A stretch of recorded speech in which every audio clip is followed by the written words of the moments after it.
Shalom saudara terkasih, salam jumpa bersama saya Romo Anselmus Amo MSC dalam renungan pada hari Jumat biasa pekan ke-17, Jumat pertama dalam bulan Agustus, dan kita memulai bulan Agustus ini dengan tanggal 1 dalam bulan Agustus, satu bulan yang penuh rahmat tentunya yang kita mohonkan dari Tuhan, terutama melalui hati Yesus yang Maha Kudus. Hari ini juga gereja memperingati Santo Alfonsus Maria de Liguori. Saudara-saudara yang terkasih, pernahkah Anda merasa ditolak atau mengalami ditolak ketika niat Anda baik? Mungkin Anda datang membawa kebenaran, kasih, dan perhatian. Namun yang Anda terima justru curiga, penolakan, bahkan cibiran. Yesus sendiri mengalaminya dalam Injil hari ini. Injil Matius pasal 13 ayat 54 sampai 58. Ia datang ke kampung halamannya Nazaret dan mengajar di rumah ibadat.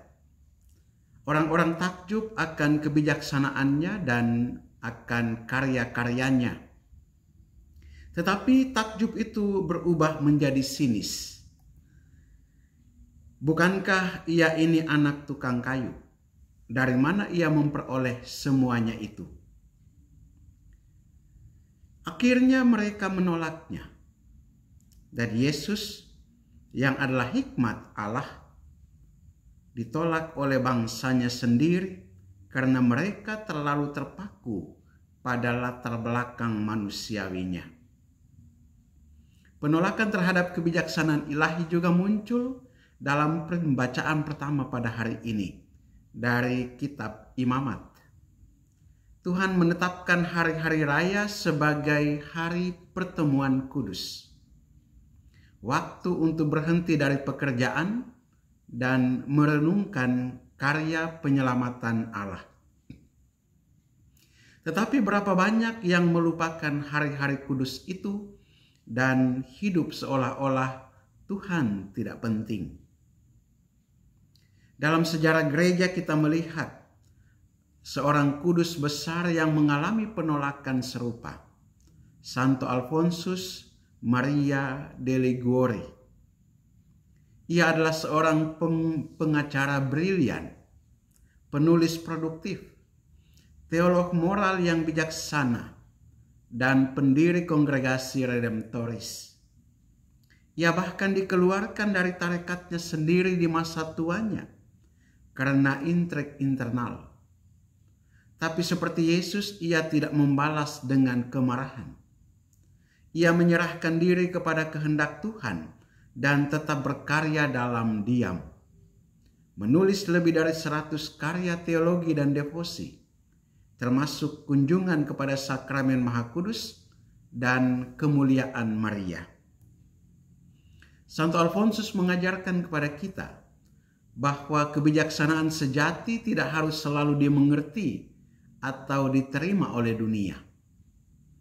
Dalam ajarannya, ia menekankan moralitas hati nurani, sebuah pendekatan yang membedakan antara hukum kasih dan kekakuan hukum yang membelenggu. Ia tidak menoleransi dosa, tetapi juga tidak menghancurkan orang berdosa. Ia memilih jalan belas kasih dan keadilan.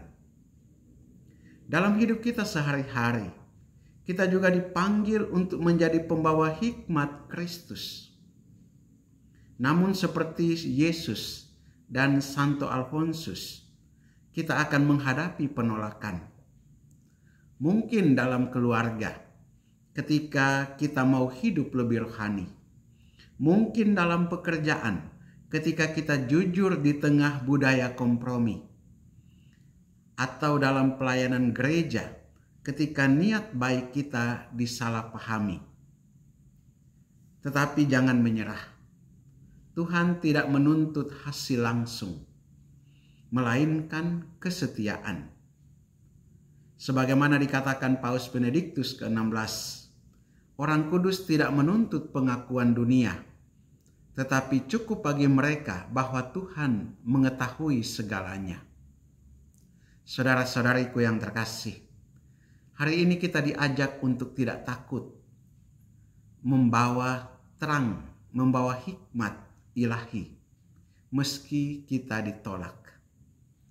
Belajar dari Yesus dan Santo Alfonsus, marilah kita setia kepada suara kasih atau belas kasih di tengah dunia yang kadang tuli terhadap kebenaran. Jadikan hidupmu seperti lilin. Ia tidak bersuara tetapi menerangi. Dan ketika akhirnya habis, ia telah melakukan tugasnya. Berkat Allah yang Maha Kuasa turun dan tinggal atasmu, dalam nama Bapa dan Putra dan Roh Kudus. Amin.